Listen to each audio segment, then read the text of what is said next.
Abby Covington was one of 2 Joplin residents who had concerns about the Joplin City Council having what appeared to her to be a gathering ahead of a council meeting last month.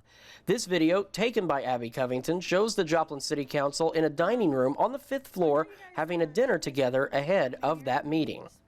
The first time I went to a council meeting, I walk in and I noticed that they were doing this dinner beforehand together in a room, and it's not, they normally, sometimes they have the door open, sometimes they close it. Covington says she spoke with someone familiar with sunshine laws in the state. Someone else there who was familiar with the law said, hey, they've got a quorum in that room. They're not supposed to do that unless they announce it to the people and invite the people to come 24 hours in advance. Covington then entered the room with her camera phone recording, attempting to find out what was going on in the dining area.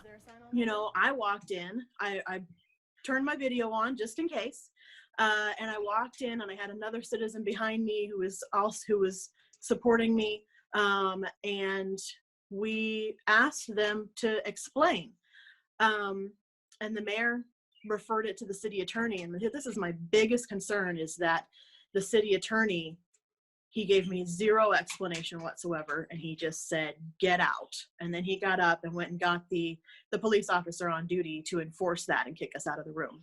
Frank Thompson was that other citizen who took this video of what transpired and also filed a complaint with the AG's office. We reached out to the city. While they declined an on-camera interview, they did inform us that the gathering is just an informal social dinner that the members are provided ahead of the meeting, and that this dinner has been going on for several years. They also provided a paragraph of the Missouri Sunshine Law, Section 5, that states, quote, "The term public meeting shall not include an informal gathering of members of a public governmental body for ministerial or social purposes when there is no intent to avoid the purposes of this chapter," and that the dinner falls under this section. Covington says her concern is because the doors sometimes close and the public is not allowed in, then there's no way to be sure the council isn't discussing public business or making decisions. And if we're electing people and then they go off and do their own thing, then that puts us in a situation where we can't confirm that we're being represented. We did reach out to the Attorney General's office. However, they told us they can't comment on pending investigations. In Joplin, Chris Warner, KOAM News.